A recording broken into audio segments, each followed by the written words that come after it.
नमस्कार, आपका स्वागत है खबरों की खिड़की में। मैं हूं अभिजीत सिंह और मैं हूं आस्था सिंह। आज हम बात करेंगे अमेरिका, इजराइल और ईरान के बीच चल रहे युद्ध पर। 28 फरवरी 2026 को शुरू हुए इस युद्ध को करीब 11 दिन बीत चुके हैं। इस युद्ध ने पूरे मिडिल ईस्ट के देशों को अपनी चपेट में ले लिया है। दोनों पक्षों के बीच तनाव अभी भी जारी है।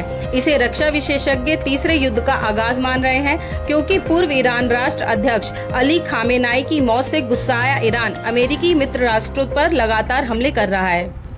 वहीं दूसरी ओर अमेरिका और इजराइल ने ईरान के तेल ठिकानों पर हमला कर दिया है, जिससे उसकी तेल रिफाइनरी ध्वस्त हो गई है। ईरान के एयरपोर्ट पर भी इजराइल ने हमला कर दिया है, जहां से अन्य देशों को कच्चा तेल भेजा जाता है। मंगलवार सुबह इजराइल ने ईरान की कई इलाकों में मिसाइल से हमला किया है।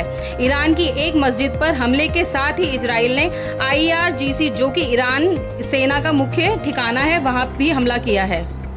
रक्षा विशेषज्ञों का कहना है कि अमेरिका की नजर ईरान के तेल भंडार के साथ ही तेहरान में यूरेनियम भंडार पर भी है।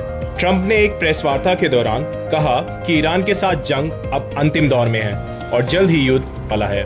साथ ही ट्रंप का कहना है कि ईरान की नौसेना और वायुसेना पूरी तरह ध्वस्त हो गई है। इस युद्ध को लेकर अमेरिका का ऐलान समय से आगे चल रहा है। ट्रंप ने कहा है कि ईरान के पास अब ना तो नौसेना बची है और ना ही एयरफोर्स। उनका कम्युनिकेशन भी पूरी तरह तबाह हो गया है और मिसाइलें व ड्रोन बिखरे पड़े हैं। यहां तक कि उनके ड्रोन कारखाने भी पूरी तरह तबाह हो चुके हैं। ट्रंप का मानना है सैन्य दृष्टि से ईरान के पास कुछ भी नहीं बचा है। फ्लोरिडा में एक पत्रकार द्वारा पूछे गए सवाल के जवाब में ट्रंप ने कहा, हमारा ईरान अभियान जल्द खत्म हो जाएगा, लेकिन इस हफ्ते नहीं। ट्रंप के बयान के बाद से माना जा रहा है कि अमेरिका का लक्ष्य ईरान के खारक द्वीप पर कब्जा करना है। हालांकि ये अभी तय नहीं है। इस अभियान को अकेले अमेरिका करेगा या इजराइल को भी अपने प्लान में साथ लेगा। मालूम हो कि ईरान के पास 400 किलो से ज्यादा का यूरेनियम का भंडार है। ये जानकारी IAEA की रिपोर्ट में सामने आई है। इससे एक बात तो साफ हो गई है कि ईरान ने अपना 90% यूरेनियम परमाणु हथियार बनाने के लिए शुद्ध कर लिया है। यानी दुनिया के लिए ये एक बड़े खतरे की घंटी है। अमेरिका ने ऐसे किसी भी परमाणु हमले से बचने के लिए थार्ड सिस्टम को मिडिल ईस्ट के अपने मित्र राष्ट्रों में लगा रखा है, जिसे ईरान ने नष्ट कर दिया है। ईरान के स्वास्थ्य मंत्रालय ने सोमवार को कहा कि अब तक की जंग में 1200 से ज्यादा लोग मारे गए हैं।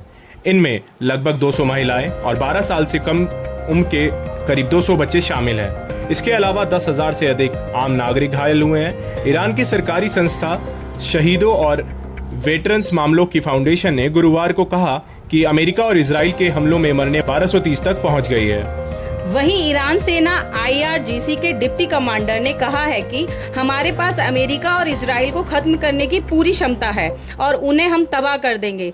बहरीन में ईरान ने शाहेद ड्रोन से हमला किया है। साथ ही सऊदी अरब के प्रिंस एयर बेस पर हमला किया है। कतर में भी ईरान ने बेस पर हमला किया है और कुवैत की एक इमारत को भी ध्वस्त किया है, जिसने साफ कर दिया है कि ईरान पीछे हटने के मूड में नहीं है।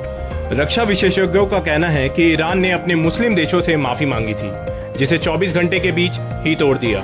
इस बीच विश्व के अन्य देशों को परमाणु खतरे की आशंका ने घेर लिया है। तेल और गैस की बढ़ती कीमतों के साथ ही शेयर मार्केट भी डोल रहा है।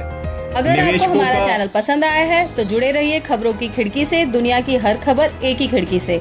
तो ज्यादा से ज्यादा लाइक करें, शेयर करें और सब्सक्राइब करना ना भूलें।